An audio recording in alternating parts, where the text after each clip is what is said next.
E aí, gente, tudo bem? Bem-vindos ao primeiro vídeo do meu canal. Finalmente saiu, eu falei que ia sair, agora saiu. Então vamos lá. Esse primeiro vídeo eu vou falar com vocês um pouco sobre feminismo.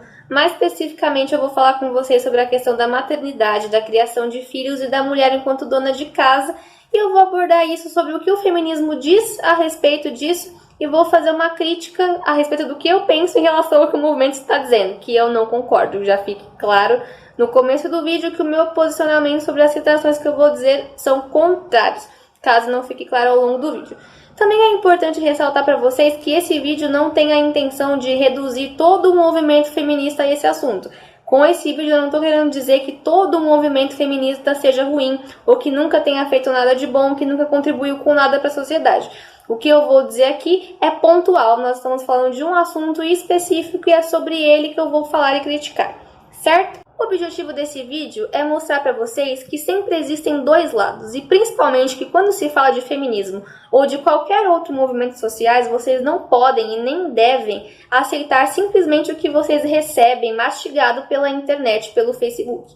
É preciso ler, é preciso pesquisar, é preciso estudar. Porque muita coisa errada tem se dito sobre o movimento feminista, muita coisa rasa tem se escrito e se falado, como se não houvesse nada de mal, nada de errado, nada de contraditório no movimento. E ao mesmo tempo também acontece de que qualquer mulher que se diga antifeminista ou que diga não concordar com o movimento, não recebe a mesma sororidade que mulheres feministas. Isso também é outro ponto que mostra o quanto você não tem tanto assim o direito de pensar o que você quiser. Porque se você pensar contra, daí você está pensando errado. Infelizmente, hoje se fala pouco sobre a literatura de base feminista.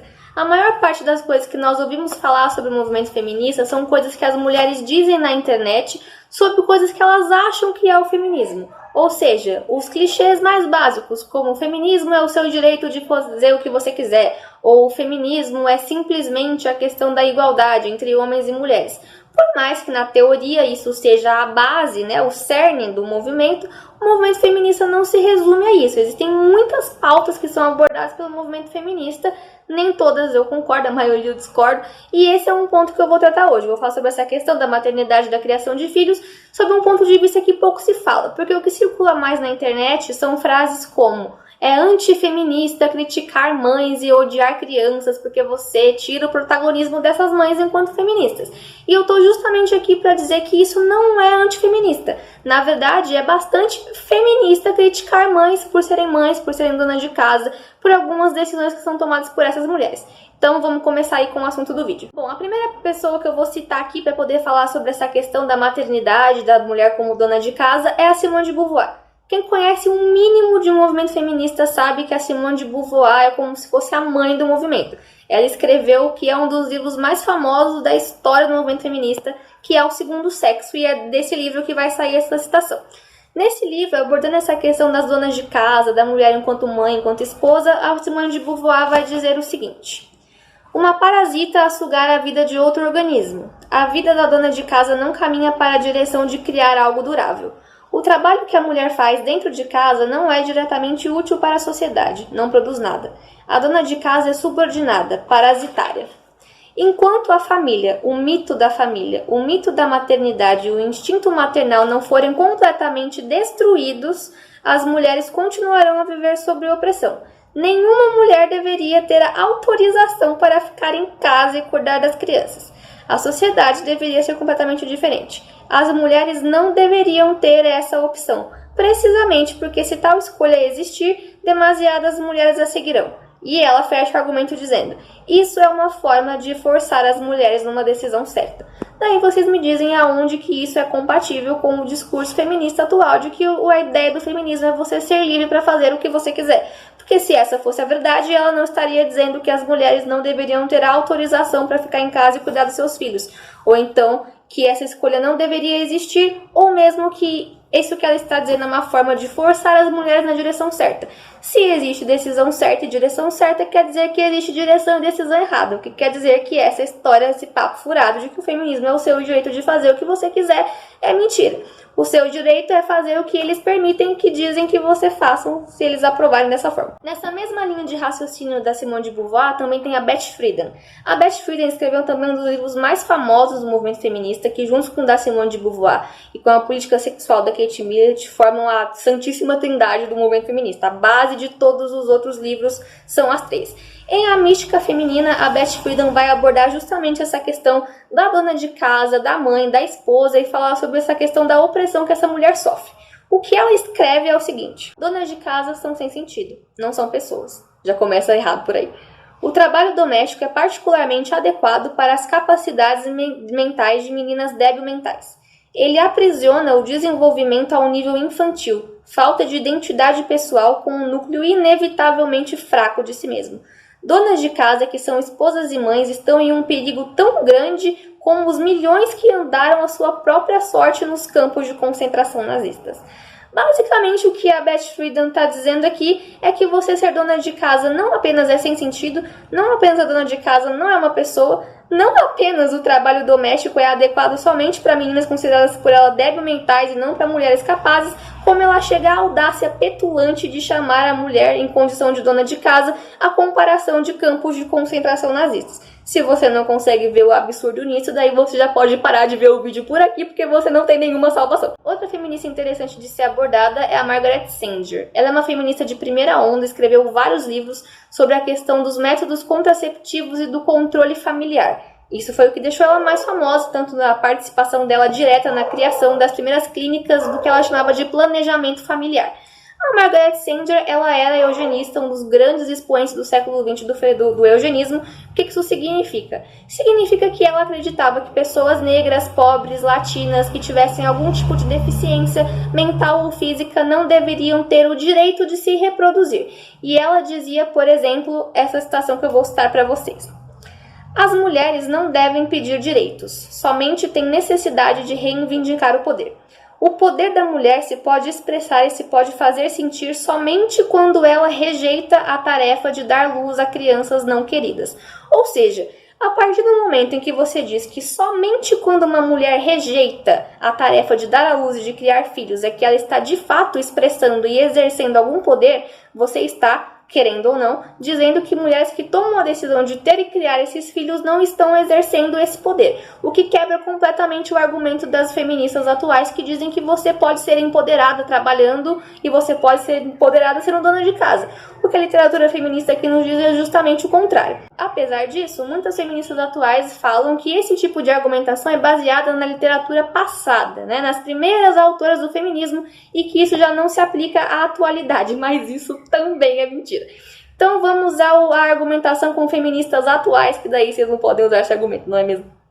Então, por exemplo, nós temos a Linda Hirschman. A Linda Hirschman é uma feminista moderna, professora de filosofia e de estudos femininos numa faculdade nos Estados Unidos, e ela escreveu o seguinte: as mulheres estão tomando decisões erradas, no caso ficar em casa e criar filhos, porque o feminismo não é radical o suficiente. E ela critica justamente o que ela chama de feminismo de escolha, que é essa questão das mulheres terem o direito de escolher coisas que para ela não deveriam ser escolhidas nunca.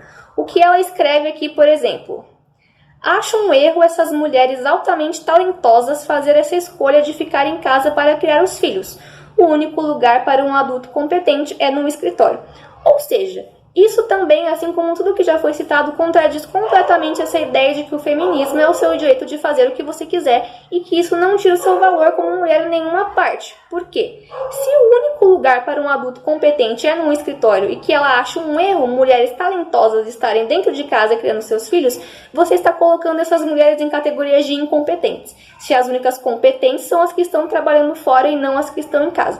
Isso já é completamente contraditório. Daí nós também temos a Vivian Gornick. A Vivian Gornick é uma jornalista bastante famosa, feminista, Ela escreve em Illinois, nos Estados Unidos, e eu vou usar o argumento dela aqui para fechar o meu próprio argumento sobre essa questão. Ela diz o seguinte: escolher servir, ser protegida e planejar ser uma mãe de família é uma escolha que não deveria existir. O cerne do feminismo é alterar isso. Não sou eu que estou dizendo, é a Vivian Gornick. Então, para sair também um pouco da argumentação somente na literatura feminista e dar um exemplo prático para vocês de como isso acontece hoje, de como o movimento feminista e as feministas, sim, diminuem mulheres pela sua opção de serem mães e donas de casa, eu vou citar um exemplo. Saiu uma matéria na BuzzFeed no ano passado intitulada As Princesas da Disney, da menos feminista para a mais feminista. É tipo um espectro do feminismo, assim, que você é pouco feminista, que você é muito feminista, entendeu? Foi literalmente isso. As princesas menos feministas foram a princesa Aurora, a princesa Branca de Neve e a Cinderela, que são consideradas princesas clássicas. Por que essas princesas foram classificadas como pouco feministas? Porque os únicos ideais delas eram se casar, ter famílias, e foram todas salvas por um príncipe, e isso é um absurdo inadmissível para o movimento feminista hoje. Ao mesmo tempo, as princesas classificadas como mais feministas foram a Mulan, a Mérida, de Valente, e a princesa Tiana, da Princesa e o Sapo. Cada uma por uma razão específica. A Mulan, obviamente, por ter salvo a China, isso realmente é uma coisa muito grande. A princesa Tiana, por ter aberto um restaurante e decidir ter um negócio. E a princesa Mérida, por ter decidido não se casar e governar o seu reino sozinha. A questão é, na teoria, todas essas escolhas deveriam ser válidas, porque na teoria, coisas diferentes empoderam mulheres diferentes. Mas na prática você tem esse tipo de matéria como a da BuzzFeed, em que claramente as feministas estão dizendo que se a sua única perspectiva, o seu único sonho na vida é ser mãe, ser esposa e ser dona de casa, você não é tão feminista assim. Então, na teoria, é muito bonito nós dizermos que todas as mulheres são feministas, independente das escolhas que elas fazem, e que elas não têm menos ou mais valor por conta disso. Mas não somente a literatura feminista, como por exemplo também esse exemplo da BuzzFeed mostra claramente como as próprias mulheres acham que outras mulheres têm menos valor do que elas pelas decisões que elas tomam. E isso vem lá de trás, desde a primeira fase, desde as autoras que eu citei para vocês. Bom, sobre essa questão também, voltando um pouco da literatura feminista, muitas feministas podem argumentar o seguinte: o que essas mulheres, a Simone de Beauvoir, a Beth Friedan, a Kate Millett estavam dizendo elas estavam escrevendo contra o patriarcado, elas estavam escrevendo contra a maternidade compulsória, contra a maneira como a sociedade obrigava as mulheres a serem mães, a serem esposas e a serem donas de casa. Mas eu vou deixar para vocês o questionamento. Vocês conseguem perceber a diferença entre você dizer o seguinte: o patriarcado nos obriga a sermos mães e donas de casa. Então, nós feministas estamos aqui lutando para que você não seja obrigada a ser mãe e esposa, dona de casa, se você não quiser. Mas, se você quiser, você tem esse direito e você não é menos mulher do que isso. Isso é uma abordagem. Outra abordagem é dizer que está lutando contra o patriarcado, contra a maternidade compulsória, contra a opressão da dona de casa, ao dizer que essas mulheres são parasitas, que não são pessoas, que não têm capacidades intelectuais, que não deveriam estar tomando essas decisões, que deveriam estar no mercado de trabalho. Ou como a Simone de Beauvoir disse, que elas não deveriam ter a opção de escolher esse tipo de coisa, como ficar em casa. Ou como a Linda Richman, que diz que o feminismo não é radical o suficiente quando as mulheres tomam essas decisões. Então, ainda que você olhe do ponto de vista de que essas mulheres estavam tentando fazer algo de bom, como libertar as mulheres das garras opressoras, opressivas do patriarcado que as obrigava a serem mães e donas de casa, você está substituindo isso por uma outra opressão. Você está substituindo a mulher que tem a obrigação de ser mãe, esposa e dona de casa pela mulher que se sente diminuída, inferiorizada e parasita ao querer fazer essas decisões.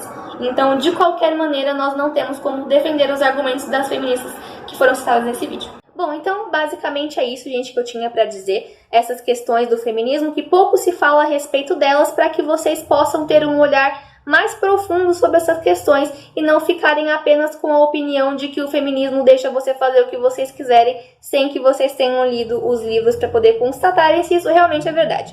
Esse foi o primeiro vídeo de uma série de vídeos que eu quero fazer a respeito do feminismo e também de outros assuntos. Então, se você gostou do meu vídeo, dá o like aqui, se inscreve, ou se inscreve aqui, ou dá o like aqui, o que for mais interessante para você fazer primeiro, ok? É isso.